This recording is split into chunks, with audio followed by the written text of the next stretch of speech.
thought I heard you get up. Yeah, I'm awake. Sorry, I just can't sleep. Are you thinking about him? Yeah, a bit. Usually get back to sleep, my love. I'm fine. No, it's okay. What else is on your mind?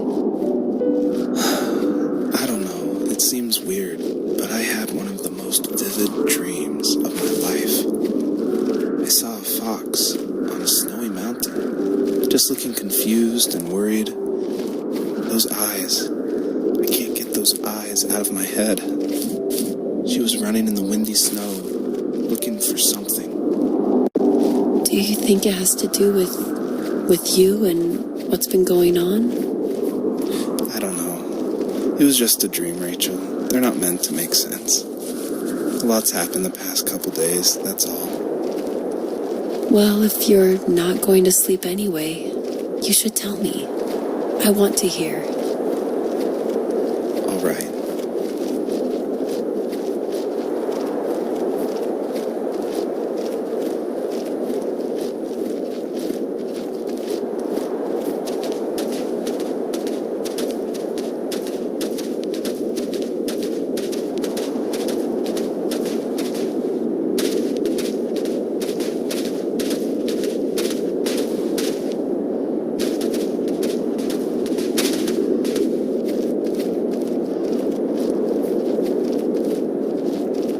She couldn't stay, though.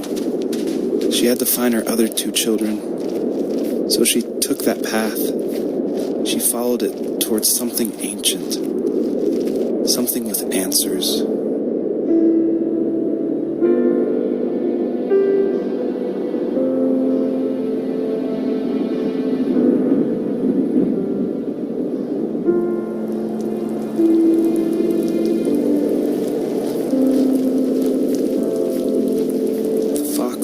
High and low, searching for any sign of her cubs.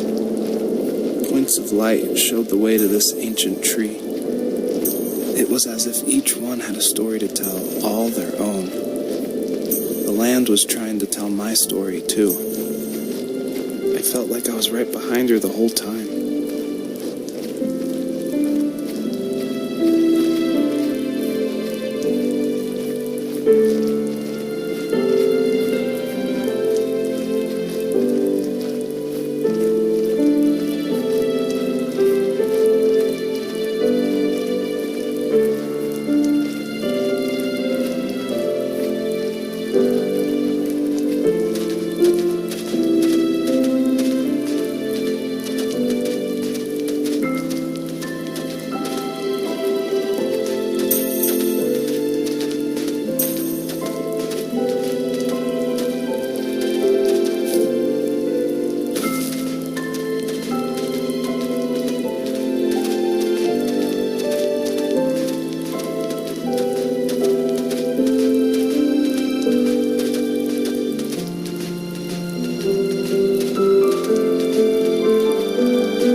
lumberjack? That's one way of putting it. If wood was a canvas, then a carving knife was his paintbrush.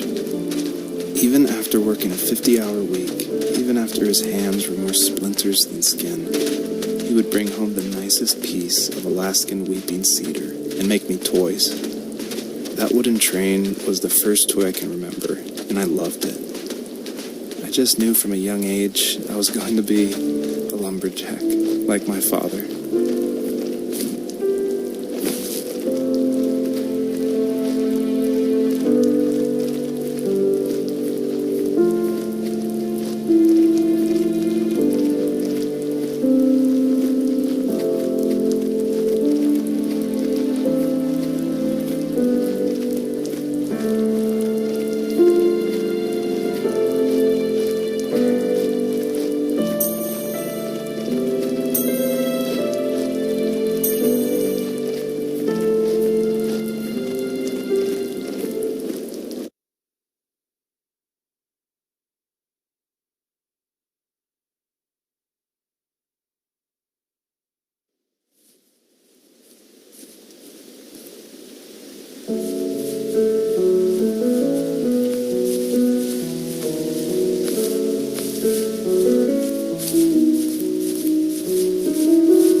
Teenage years were full of sketching, angst, and trouble. I wasn't popular or unpopular. Maybe just forgettable. I guess that gave me a sense of freedom. So I hung out with crazy kids, doing crazy things, even though I mostly just watched the chaos ensue. We did it all. Put fireworks in mailboxes, hide roadkill in people's garages, break windows of the barber shop in Anchorage.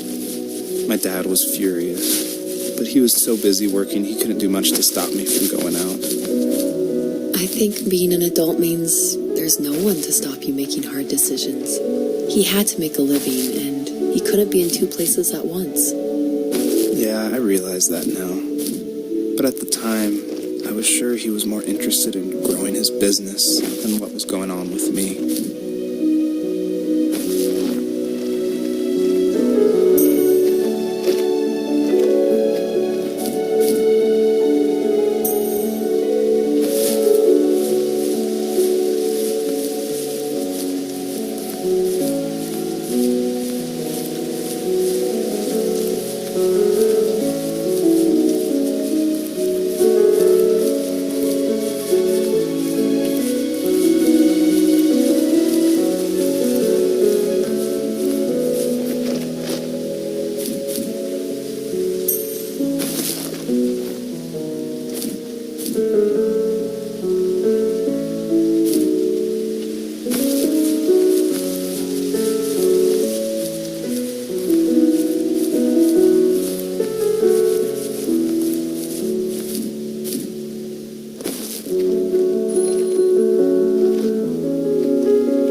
Working another late night, and my friends were over, saying how bored they were and how they had come all the way out to my house for nothing. One of them mentioned how that old, ugly beyond belief truck was still in the garage, and how we should take it for a spin. I was only 15, so I kind of fought it for a while. The next thing I knew, we were careening around the mountain path, rocks spitting onto the sides of the cliff, while my dad's cringeworthy bluegrass played out the speakers. I drove while my friends were in the back of that yellow and purple truck, throwing beer bottles and trash at anything remotely interesting. It felt like I was soaring in the air with borrowed wings. But all good things have endings. A cop outside of Eagle River pulled us over after he saw us in a bottle rocket into someone's yard. What followed was a long night of talking to disappointed adults and feeling smaller than ever.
drove me home from the police station, I blew up at him, saying how I never wanted to be like him, how I was going to be someone and leave that hick icebox for good.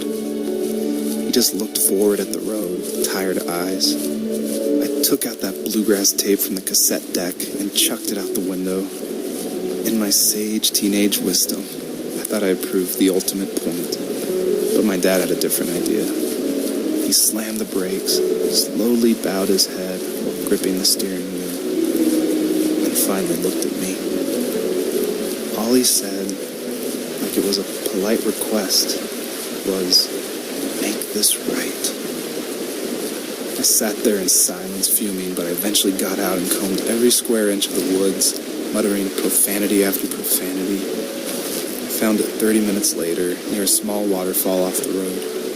I went back to the truck, put the wet tape back in, and sure enough, it worked. We didn't speak another word to each other the rest of the night.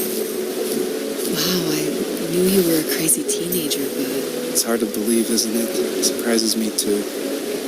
It's like I didn't really know who that kid was back then. I bet my dad thought the same thing over and over. It's almost like he was saying, "Make this right," to himself, more than to me.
about how crazy it was, and I laughed along, pretending it didn't bother me. But it did.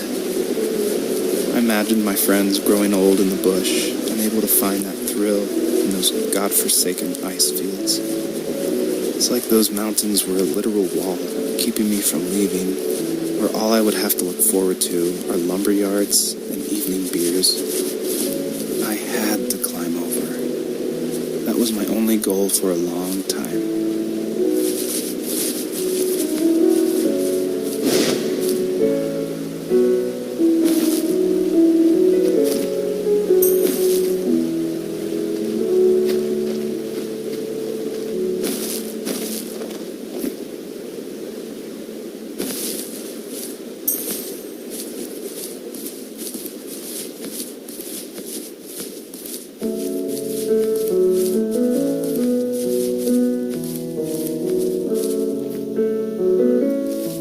If there was some way I could take my love of drawing and turn it into a way of escape, nothing would make me happier. I wanted to create instead of tearing trees down. I wanted to move to the lower 48, not because I hated it there in Alaska, but I hated the idea of it. It's like all of that spite inside me had created this monster which followed me around my whole teenage years.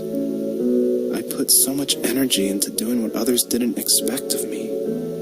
Why did I do that? There's one fact you're forgetting, though. If you didn't have that fire in you, we probably would have never met.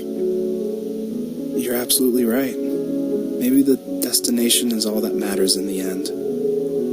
But then why am I awake? Why am I seeing this fox go on her journey? And why can't I stop thinking about my dad?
most distant, at the times when I detested him the most, he kept reaching out.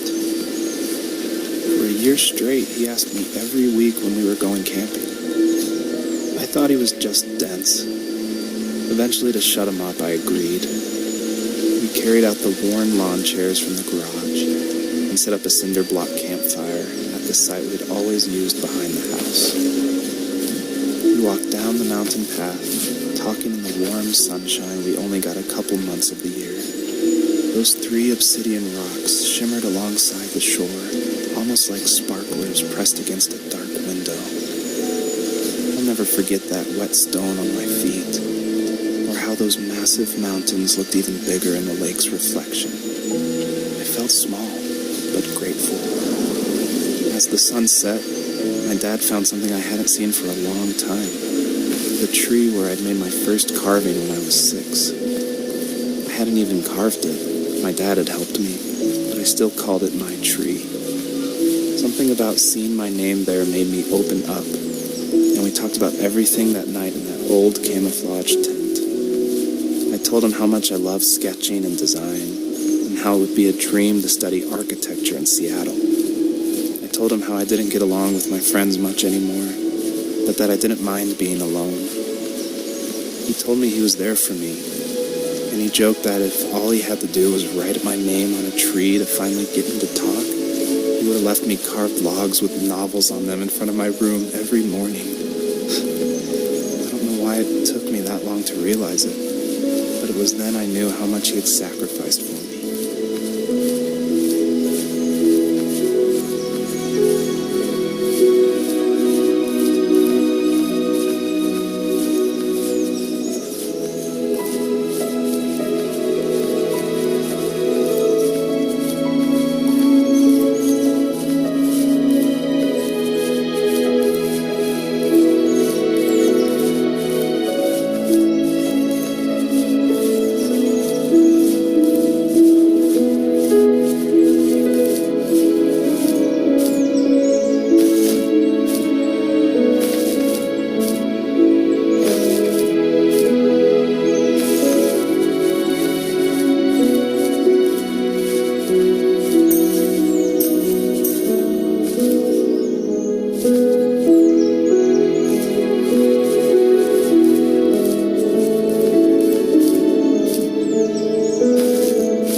Property, there were old abandoned pieces of a shed and car long left unused.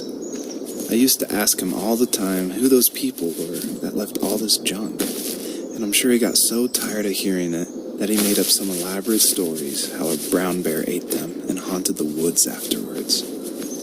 What's funny is I think it made those people seem more real, growing up thinking they were still hanging out like they couldn't say goodbye.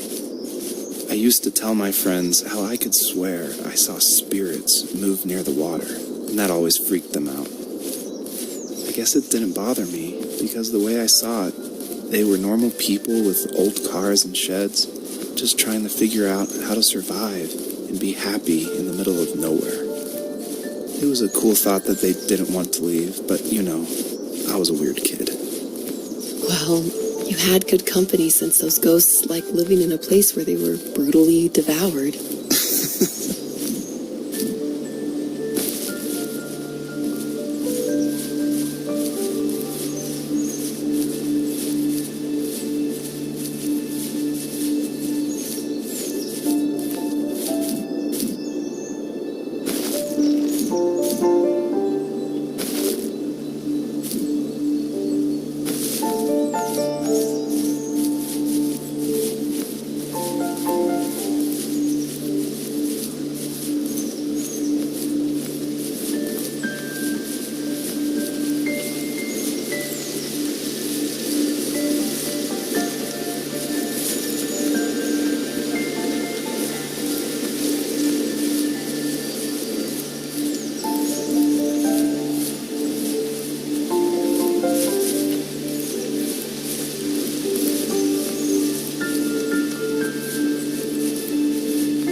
Wasn't watching fly fishing or reading Tom Clancy novels, he was carving something. He made tons of birdhouses. Not that he was into bird watching, but I think he really missed working and adding on to the home. If he couldn't afford the time to build onto our own house, he would have to settle with watching birds move into their little homes. We kept an old mattress in the bed of that ugly yellow truck, so we would drive it deep into the woods and then watch the birds fly into their houses while the sun set. Usually it was accompanied by venison jerky or cold Coke, but not a lot of talking, which is how we both liked it.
Underneath the evergreens. We decided it was time to finally map out the hundreds of acres we lived on just to pass the time during the summer.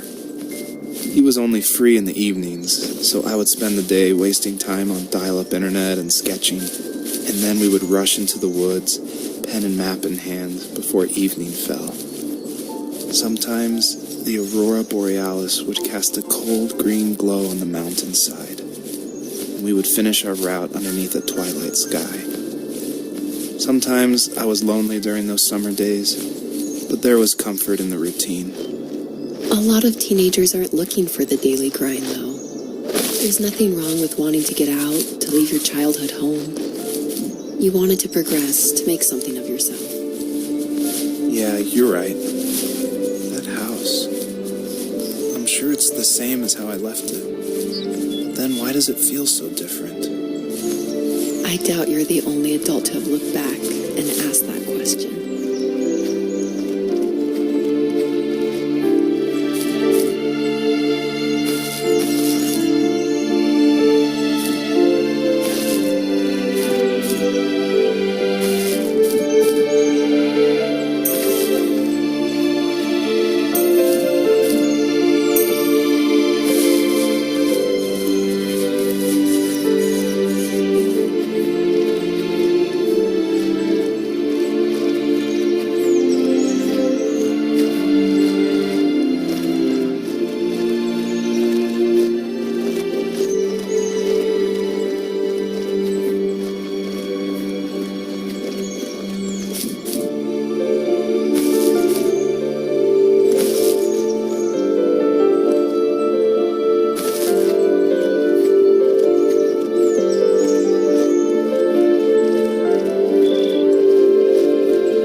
Dad is dead.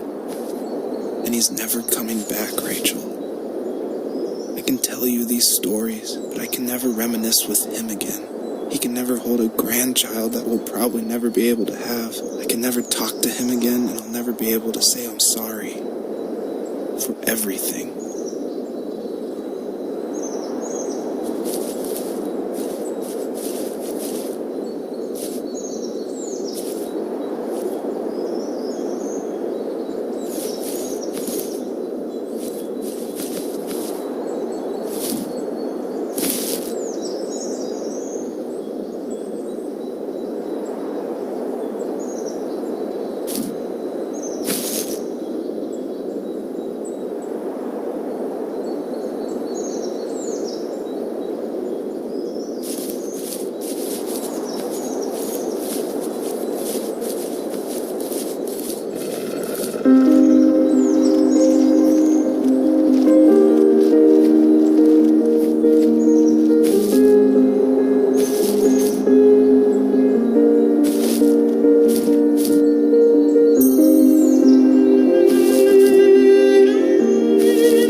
I need to go to bed.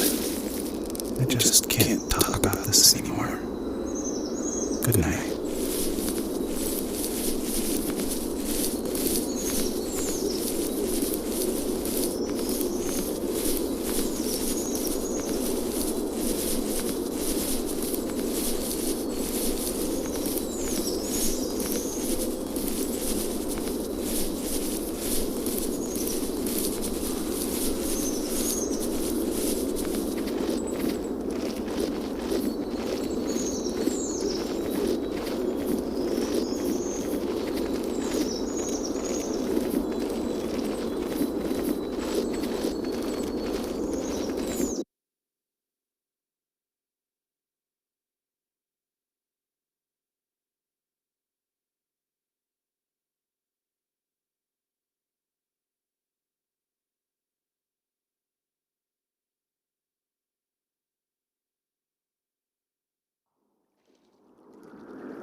Joseph, you can't go to sleep feeling like this. I'm sorry for everything, and I know you need space, but I'm here for you. You don't need to feel so lost. Joseph, have I ever told you what my mother was like?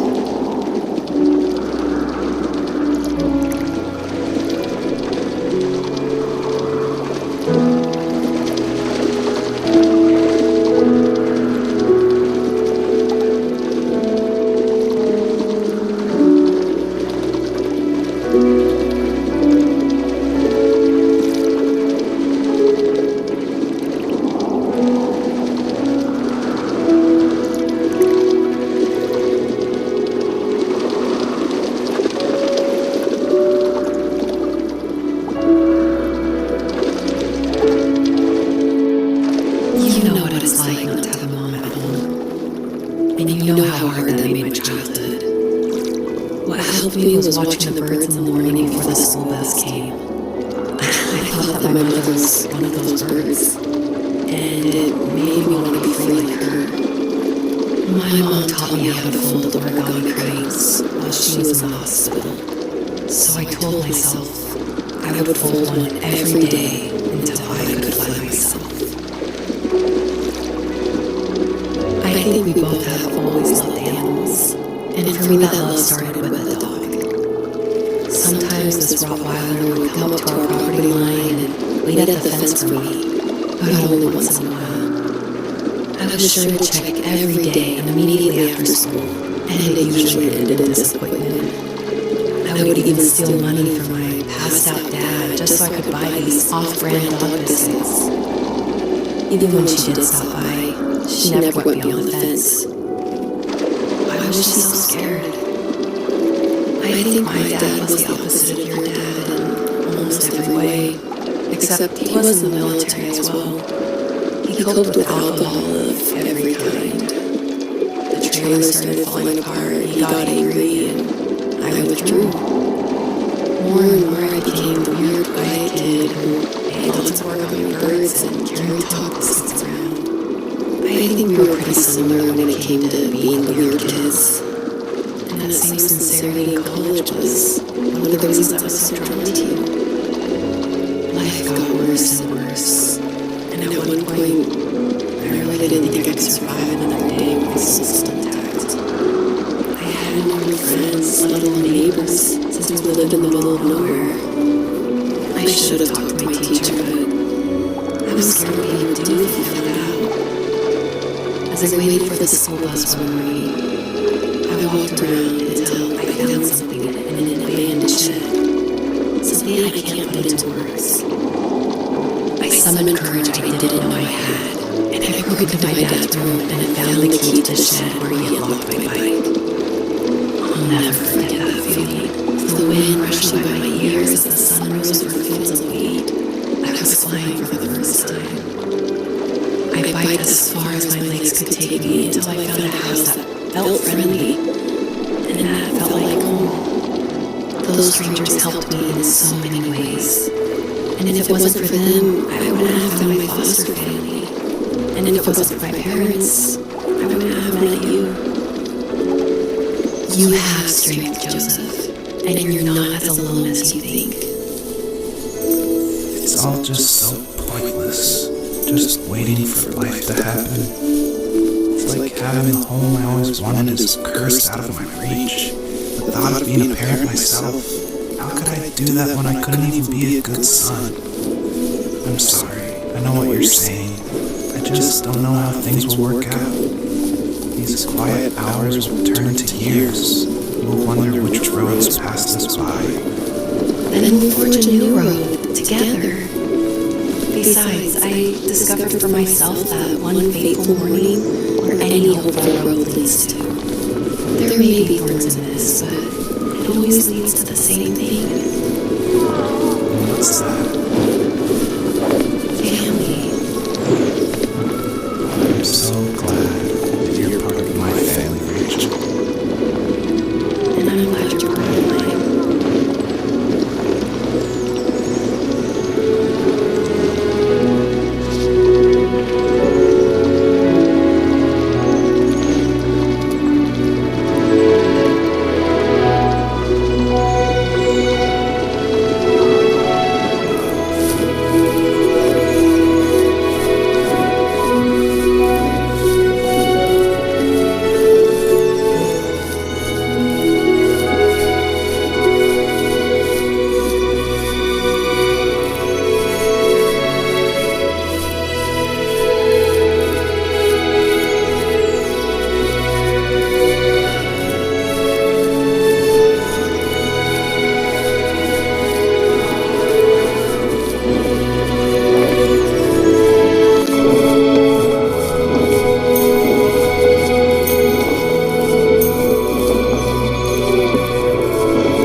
fox knew her last cub would be waiting for her at the first tree.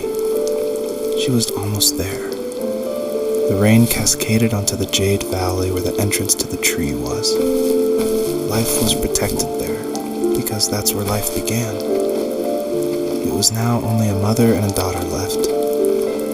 Items from my life still dotted the ground as she moved closer to her destination and destiny.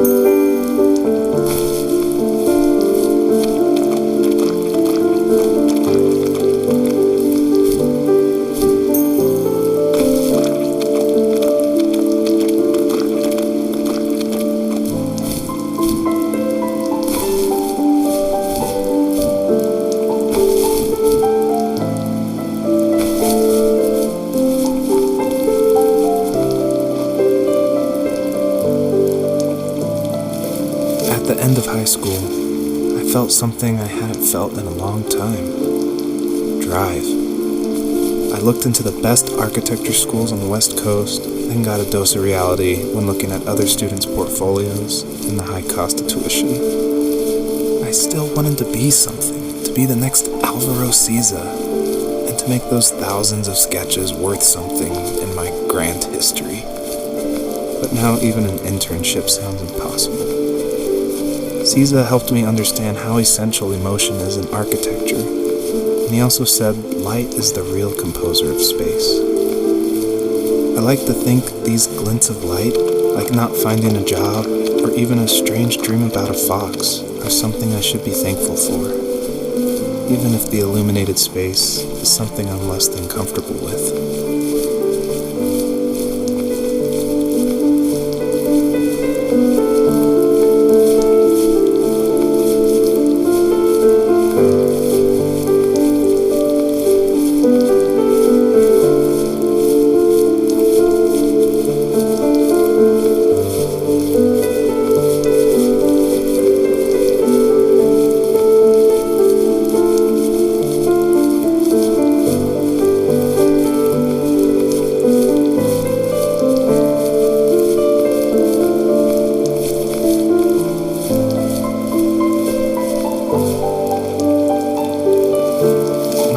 Super supportive with my college plans, to a point.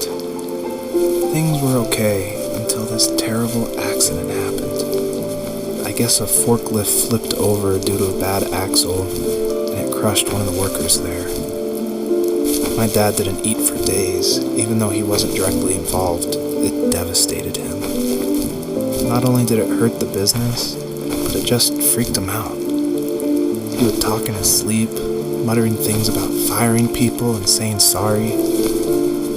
One fateful day he approached me, said that since my school search wasn't going well, I should finally be a man and take over the family business. He said one day he was going to die, and that all of his work, sacrifice, and even that man's life would be wasted in vain. I just lost it. Teenage me just exploded at the thought. I screwed up. I said things I shouldn't have. He was having a crisis, and I pretty much spit in his face.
Was that the last time you talked to him?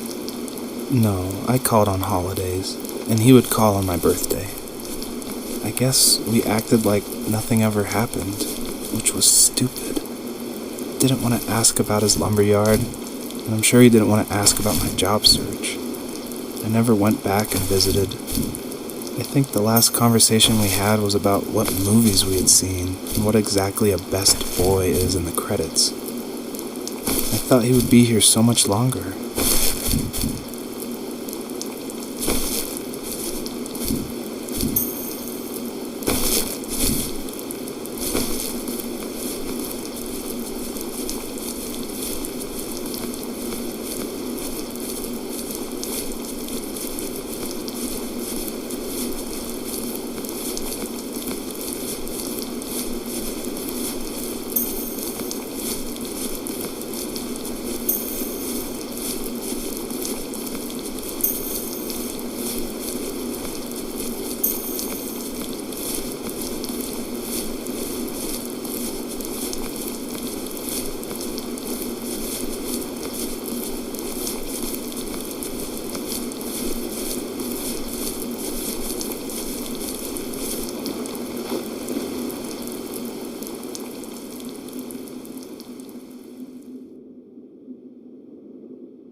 you.